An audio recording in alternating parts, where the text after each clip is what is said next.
Olá, queridos, tudo bem? Então, estamos aqui para complementar a nossa aulinha do Centro de Mídias. Então, pela aula de hoje, nós falamos sobre equilíbrio iônico, sobre o cálculo de pH e pOH. Continuamos aqui falando sobre equilíbrios químicos, certo?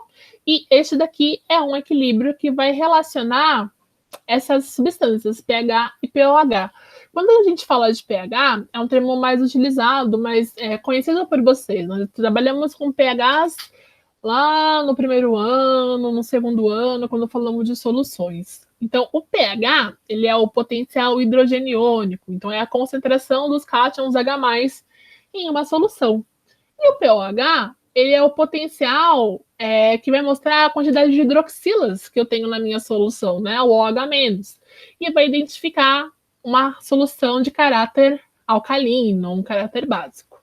Quando nós falamos de pH, nós trabalhamos a escala de pH, que vai de 0 a 14, aonde o 7 é neutro, certo?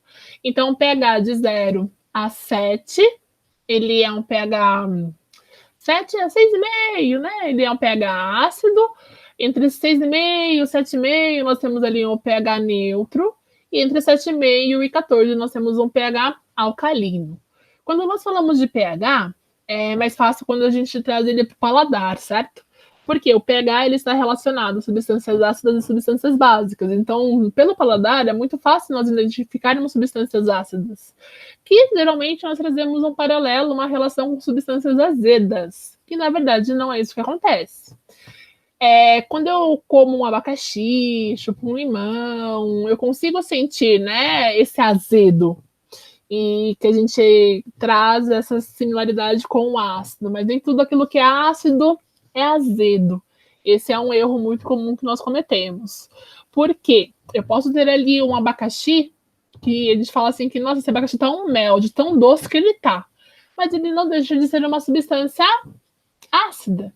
O café que nós tomamos no dia a dia, eu posso encher aquele café de açúcar e tornar um melado e ele continua sendo ácido. Então, cuidado, porque nem toda substância que ela é ácida, ela é azeda, ok? E o que é um ácido? Quando nós falamos de ácidos, nós temos algumas teorias sobre ácidos que nós já vimos e que nós trabalhamos com o decorrer aí da nossa disciplina. Ácidos e bases que nós vamos utilizar aqui, nós vamos falar do princípio de arrênios. Então, um ácido de arrênios é uma substância que, quando colocada em água, ela vai ionizar um cátion H+. Lembrando que cátions são as substâncias aqui que têm carguinhas positivas e ânions são as substâncias que têm carguinhas negativas, certo? Então, aqui, ó, este cara aqui é um cátion. Então, sempre que eu coloco uma substância na água e ela ioniza, ela separa com um cátion, e esse cátion é um H+, eu estou falando de um ácido de arrênios. Então, aqui alguns exemplos. Olha só, o ácido clorídrico, HCl, ele liberou lá um H+, então ele é um ácido de arrênios. Ácido nítrico, HNO3, aqui, ele liberou também um H+, então ele também é um ácido de arrênios. Olha só que bacana, eu tenho um ácido fosfórico. O ácido fosfórico ele tem 3 hidrogênios. Quando colocado na água, ele liberou pelo menos um. Então, toda substância que libera pelo menos um cátion H+ na água é um ácido de arrênios. É claro que esse ácido fosfórico ele vai continuar liberando esses H+, até ele liberar os 3 hidrogênios em água, certo? Mas liberou pelo menos um, ele é um ácido de arrênios. Agora, uma base de arrênios. Eu trouxe aqui a banana verde, porque é muito característico quando você come uma substância que ela é básica, que ela é alcalina, que ela dá aquela sensação do amarrar a boca, né? Uma sensação muito estranha do amarrar a boca. Então, amarrou a boca é uma substância alcalina, uma substância básica. Isso acontece com a banana verde, o caqui também, ele pode amarrar a boca.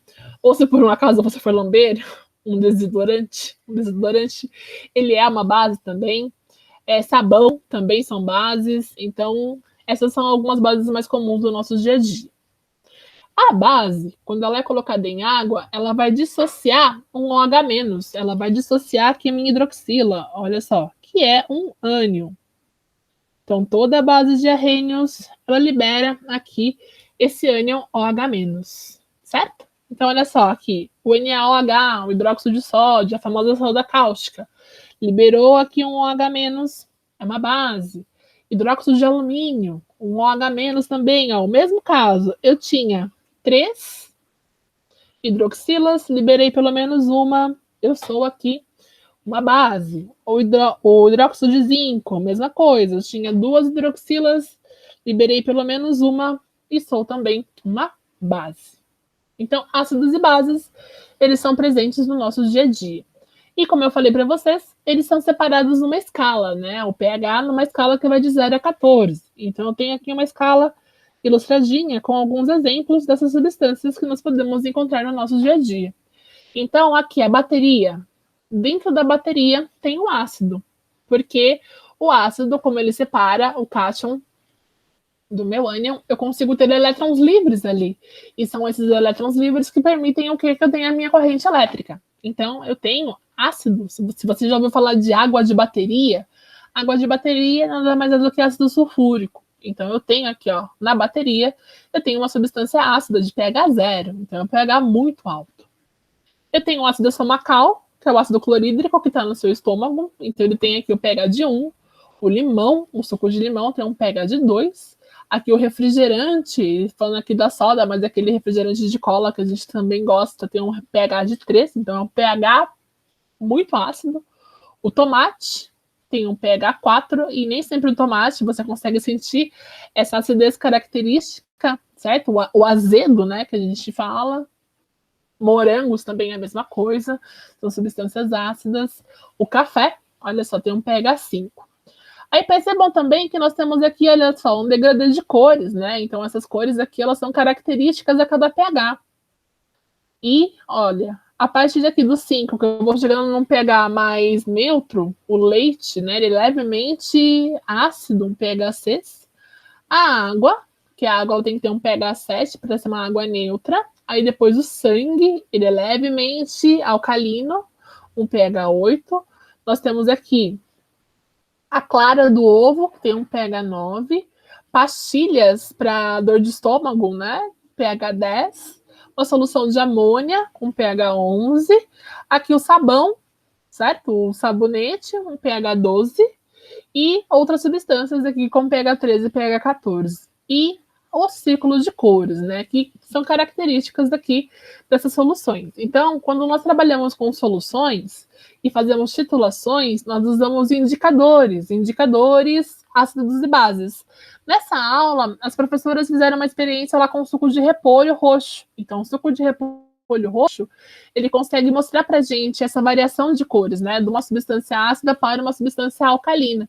Então, isso são indicadores de meio, indicadores ácidos e básicos, indicadores que vão mostrar para a gente se a minha substância é ácida ou é básica visualmente. É claro que eu também consigo fazer isso matematicamente, pelos cálculos do pH. Lembrando que matematicamente eu vou somar a quantidade do pH mais do pOH e ela tem que dar 14, né? Então, sempre que eu for aplicar pH mais pOH, será igual a 14. Então, a soma do pH e a soma do pOH indica para a gente aqui o valor da minha substância. E, visualmente, eu consigo saber pelas cores características pelo seu indicador.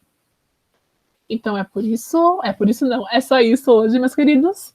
Façam os exercícios, me mandem lá pelo Google Forms alguma dúvida, é só perguntar. Lembrando das nossas aulas pelo Centro de Mídia, certo? Um grande abraço e até a próxima.